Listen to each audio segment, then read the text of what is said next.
Hey guys and girls, I just want to touch on a quick comment because I know I'm going to get thousands of these, and I don't have the time, the energy. I've got stuff to do. Should you buy a supercharged Commodore? Was the video I just put up? Well, I actually uploaded all this last night. I just hit publish after actually watching them to make sure there was no swearing, nothing that shouldn't be there. So I'm just gonna, I don't want to call the guy out, but I just want to show the comment. So I'm gonna try and hide his username. It's nothing offensive, and the guy might have a point. I'm just gonna quickly switch to the other camera. Those were my replies. That was the comment that was. Right, there you go. You saw his username. Don't harass him, just leave him alone. But anyway, alright, that's the reply. Okay, buy a flexible thing, right? Okay, now, if you obviously don't know me personally, I don't live in Sydney or Melbourne. I live in country Victoria, and it's a 54-kilometre drive to Bunnings, and I don't buy tools to work on cars from Bunnings. Bunnings sell DIY quality home gamer tools that, okay, if you're going to buy anything from Bunnings and it's a socket set, Stanley makes some reasonable stuff depending on the range that you buy. Some of the cheaper Stanley stuff is DIY home gamer stuff. I mean, look, g'day mate, how are you? I'm only going to be like really brief because I haven't eaten lunch and it's 2 in the afternoon, so you'll just have to bear with me. But this is a comment reply more than anything, because then I can say to people when they say, oh, you know, you should buy then I was direct, TVSN, this and that, and it'll do it in, 2 seconds. Well, this stuff doesn't work in practice, because flexible socket extension bar, it's not a trade quality tool. Now, look, if there's a mechanic that sees this and he says, oh, well, Snap-on sell, well, okay, good for Snap-on. They charge about $1 million for everything they sell. And the other thing is I have had Snap-on stuff, and I've also seen mechanics with Snap-on stuff. They have the stickers on their toolbox and everything. I've seen Snap-on stuff that breaks. Flexible socket extension bars are, they're a home gamer tool designed for small bolts and stuff. I use a 1/4-inch socket set with a universal joint to undo stuff. I only have one universal joint in my 1/4-inch socket drive, but I have more than one 1/4-inch drive socket set, and I amalgamate whatever I need to do the job. I've even got like the little sliding T-handle. It's about 6 inches long. You can put a lot of force through it. They're trade quality tools, but they're Total Tools own brand. A lot of people give them crap, but I've undone some really tight stuff in very tight spots. E-Series Falcon distributors, coils. E-Series Falcon coils, EA series, right up to ED. The manifold goes over the motor like that, down the side. The coil's underneath the manifold. You can't get your hand in there.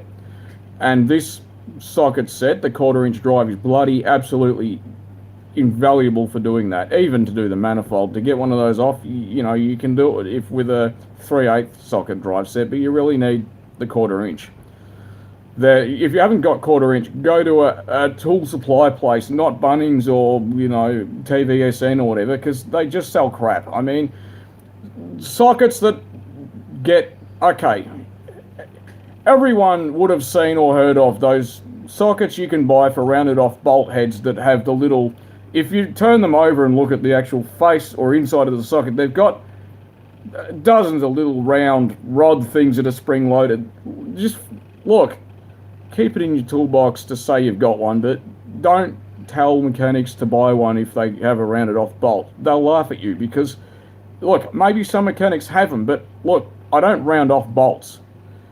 I have impact sockets that are what we call single hex, not 12 point. If you've got a bolt that's really tight, use a impact socket with just your ratchet or your impact gun. If you're using a standard socket with an impact gun, you're an idiot anyway, because they're not designed for it. They're too thin in the walls and they shatter. You can put your thing in the thing if you need to, babe.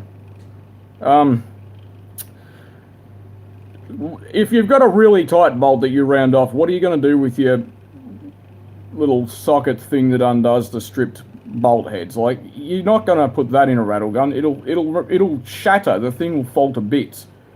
So before I get about 300 comments saying, you're an idiot because this and that, look, I hadn't actually done the job prior to doing the video, and I've never owned a supercharged Commodore until this bloody, until I bought this thing, which you guys can look at my previous videos.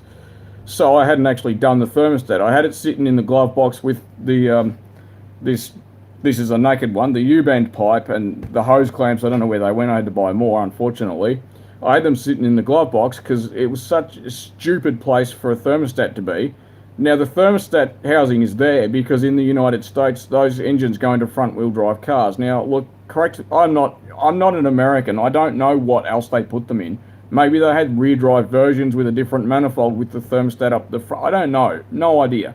But in this country, they went in Commodores and the thermostat's at the back of the motor.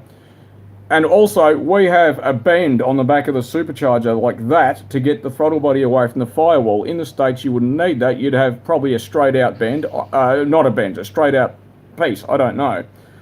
This 2-minute video is a 6-minute video, but I'm going to get off because my lunch is ready and my wife needs to heat her lunch up. But please don't leave comments telling me to buy special tools. I'm not paying $30 for a flexible extension. I've seen them. I know they're available. But they're chintzy home gamer stuff, not professional tools. They're great if you have something not very tight that is in a nuisance of a spot. I'm sure there must be. I don't own one. I've had mates that have them, but if you can't do it with a 1/4-inch socket set and a universal joint in your 1/4-inch drive socket set, burn the car. Like, look, honestly, if we've got to start buying flexible socket extension bars and, bloody... Look, I'm not special tool guy.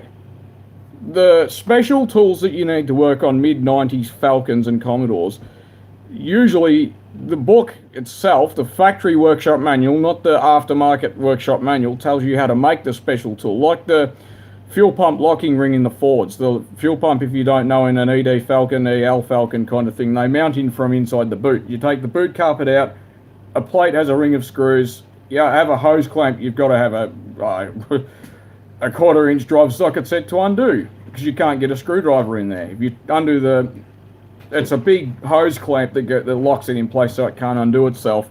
I throw them in the bin afterwards because I've never had one come undone and I do them tight. But basically you can make a special tool that grabs on, basically it's a ring with ears that stick up, a ring of ears. If you've worked on one, you know what I mean. If you have the tool, it's a 5-minute job. If you don't, I use a 1/2-inch extension and just very carefully put it on the top edge of the ring. I have the ear that the ears come up like that on the side, and they continue up sort of like that on the top of the ring. And I very carefully just tap it. It doesn't matter if it takes me 10-15 minutes to undo the ring. If you're an idiot and you get a big screwdriver and beat the crap out of it and wreck it, well, you've learned something, hopefully, and you end up where I am, right? It's not just bitter experience. I've read a lot of books, factory workshop manuals, massive textbooks. Some of them I'm yet to read, not on cars refrigeration, because that's my biggest interest at the moment. Actually, it permanently will be, because they're a lot easier than cars to work on. No getting under the car, getting filthy. My hands are absolutely destroyed from this. Like, they don't look bad in the video, but yeah, your special tools are a gimmick, If they advertise it at Bunnings or at TVSN and it's not available at the tool shops, or Snap-on sells some special stuff, but Snap-on isn't bad. They're overrated, big time. I mean, if you're in Australia, go to Repco. Buy Repco's Pro version of their, not the home gamer stuff they sell, which is still not bad apparently, I've never seen them, but Repco tools that are intended for mechanics, buy them. They don't come with gimmicky this and that. If you can't do the job with a 1/2-inch, you should have 1/2-inch first, then get 3/8-inch drive. That'll get where the 1/2-inch won't. Woolworths tools, some of them are good. They used to sell a little set with a 1/4-inch like a nut driver. You could put all these security bits in them, and yeah, but anyway, get a 1/4 inch drive socket set. You know, they come in a little case about this sort of size, and they'll do amazing things. Like, they have a little, like a 1/4 inch squared, 1/4 inch drive, like a screwdriver handle. They're fantastic. Put a universal joint on that, and an extension, you'll get anything out with that. If you can't get it out with that, you can't get it out. Like, you're not going to do anything with a flexible socket extension bar that you can't do with a decent 1/4 inch drive socket set. And by decent, like, this one I had went up to, I think it was 14 mil. Now, I've undone manifold bolts with that 1/4 inch drive. It was a Total Tools own brand one. I don't know who makes them, not Total Tools, because they're a retailer chain, right? But I've undone really tight bolts with those using the sliding T-handle, which is 6 inches long, and a cheater bar on the end of it. So it's had a hot supper or 2 or 3 or 4, and they haven't rounded out, they haven't broken. They're really good investment. So anyway, you guys enjoy the rest of your day. It's a beautiful day here in Australia. Let me just show you what the weather's like. I'll go to the other camera, avoid all of the junk. So basically, this is what the weather's like. Absolutely superb. I've mowed the lawn. I didn't want to, but I did. So that's what the weather's like, and that's, there you go, weeds. They're the weeds I didn't mow. The rest of it got mowed. Anyway, the dog wants to go out. The dog always wants to go out. You guys enjoy the rest of your day, and no Danos Direct tools, no Bunnings tools. Like, if you want a cordless drill, don't tell me to buy Ryobi 1 Plus. I mean, look, Ryobi 1 Plus are great if you want to build Better Homes and Gardens projects, but I'm not Better Homes and Gardens, man. Look, this is what I do. Like, I build stud walls. I use screws, right? Where's my drill at? Look, I know people rubbish Milwaukee. This is my Milwaukee drill. I mean, I don't know why the bloody light isn't on the stupid phone camera, but this thing has worked really hard, and I've even worn off the paint there. But look, this drill set comes with an impact driver, which I don't have on me. It's $600 or $500 or whatever it was. It's expensive, but these batteries, like this thing, I've used the wire brush to do stuff on cars, and it hasn't even touched the battery. I'm not saying you have to buy Milwaukee or whatever. Like, the chuck also, on the half-decent drills, they have a ratcheting chuck. The keyless chucks where you need 2 hands are crap. This is a chuck that you want to use. All right, that would grip any drill bit really tightly. The cheap cordless drills from Bunnings and Mitre 10 and this and that and Home Hardware, they're just intended for occasional use. Look, my sister had a drill that looked great and it worked fine. She went to use it one day, the motor blew up for no reason. This thing it had hardly been used. She used it probably a dozen times. Catherine will probably correct me if I'm wrong, if she'll watch this stream maybe. I don't remember what brand it was. It was, look, I would buy one if I wasn't into cars and building walls and stuff.